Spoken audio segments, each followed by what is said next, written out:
વડોદરા શહેર crime branch દ્વારા આજે ગુજસી ટોક એક્ટ અંતર્ગત ટોટલ 7 આરોપીઓ વિરુદ્ધમાં ગુનો નોંધવામાં આવ્યો છે. આ જે ગેંગ છે એ ચુઈ ગેંગના નામે જેનો મુખ્ય સૂત્રધાર છે સૂરજ ઉર્ફે ચુઈ કહાર, એના નેજા હેઠળ જે આ ગેંગ ચાલી રહી છે અને વડોદરા શહેરમાં અલગ અલગ પ્રકારની સામાજિક પ્રવૃત્તિ અને સાથે સાથે ક્રિમિનલ એક્ટિવિટીઝ કરી રહી છે, એને નેપ કરવા માટે અને એના ઉપર કંટ્રોલ લાવવા માટે આ ગુનો દાખલ કરવામાં આવ્યો છે.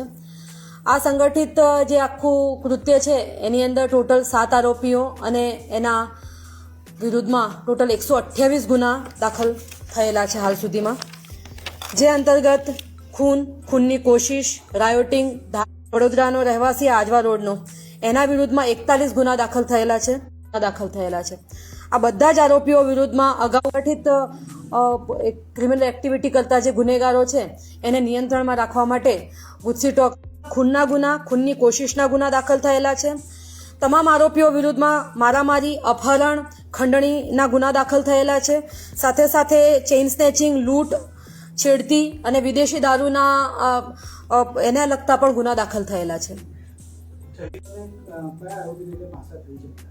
એમાં સૂરજ ઉર્ફે ચુઈ રમણ કહાર છે, એના વિરુદ્ધમાં 3 વખત પાસા થયેલી છે અને 3 વખત તડીપાર થયેલી છે. કુણાલ કહાર છે, એના વિરુદ્ધમાં 5 વખત પાસા થયેલી છે, 1 વખત તડીપાર થયેલી છે. દીપક કહાર વિરુદ્ધમાં 2 વખત પાસા. પાર્થ ઉર્ફે સોનુ વિરુદ્ધમાં 3 વખત પાસા. પ્રદીપ ઠક્કર ઉર્ફે જાડીઓ, એના વિરુદ્ધમાં 11 પાસા અને 1 તડીપાર છે. અને રવિ માછી વિરુદ્ધમાં 1 પાસા છે. એટલા માટે તો ગુજસી ટોક દાખલ કરવામાં આવી છે. 15 દિવસની અંદર પાસામાંથી નીકળી જાય છે આરોપીઓ. આ મોરા સાહેબના કારણે આવું થાય છે.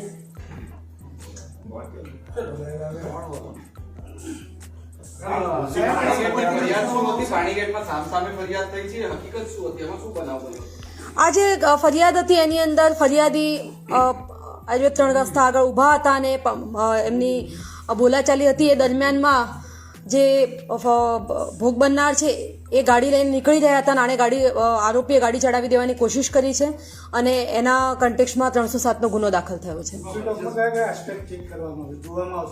ગુજસી ટોકમાં આ જે આ કાયદો છે એ સ્પેશિયલ એક્ટ છે અને એ સ્પેશિયલ એક્ટ હેઠળ એક આરોપીની વિરુદ્ધમાં કન્ટિન્યુએશનમાં સતત પ્રવૃત્તિ એની ચાલતી હોય, એના વિરુદ્ધમાં અગાઉના ગુનાની અંદર ચાર્જશીટ થયેલા હોય અને આ તમામ જે આરોપીઓ છે એકબીજા સાથે સંગઠિત પ્રકારના જો ગુના આચરતા હોય અને અન્ય ગુનાઓમાં પણ એમનું ઇન્વોલ્વમેન્ટ હોય તો આ બધા ક્રાઇટેરિયાસ છે, એના આધારે ગુજસી ટોકનો ગુનો દાખલ થતો હોય છે. આ ગેંગ છે એ સૂરજ ઉર્ફે ચુઈ એનો મુખ્ય સૂત્રધાર છે. આજે તમામ આરોપીઓ છે એ લોકોએ આ ગુનાહિત પ્રવૃત્તિ કરીને શું મિલકત વસાવી છે, શું શેની તપાસ ભવિષ્યમાં એની પણ અમારી અગાઉની પણ તપાસોમાં અમે આ પ્રકારની તપાસ કરેલી જ છે. આ ગુનાની અંદર પણ આ પ્રકારની જે ગેંગ ઓપરેટ કરીને એમણે જે ક્રિમિનલ એક્ટ્સ કરેલા છે અને એના આધારે જે પણ પ્રોપર્ટી છે એની માહિતી માંગવામાં આવશે અને એની પણ કાર્યવાહી કરવામાં આવશે. Thank you. બરાબર. એક જે આ જે થાર ગાડી છે, થાર ગાડી ઉપર લાલ કલરથી પ્રેસ લખવામાં આવેલું છે, તો આ અંગે કેવી રીતના લખ્યું, કઈ ચેનલમાં શું હતું, કોના નામની ગાડી હતી, આ અંગે અમે તપાસ કરીશું. Thank you.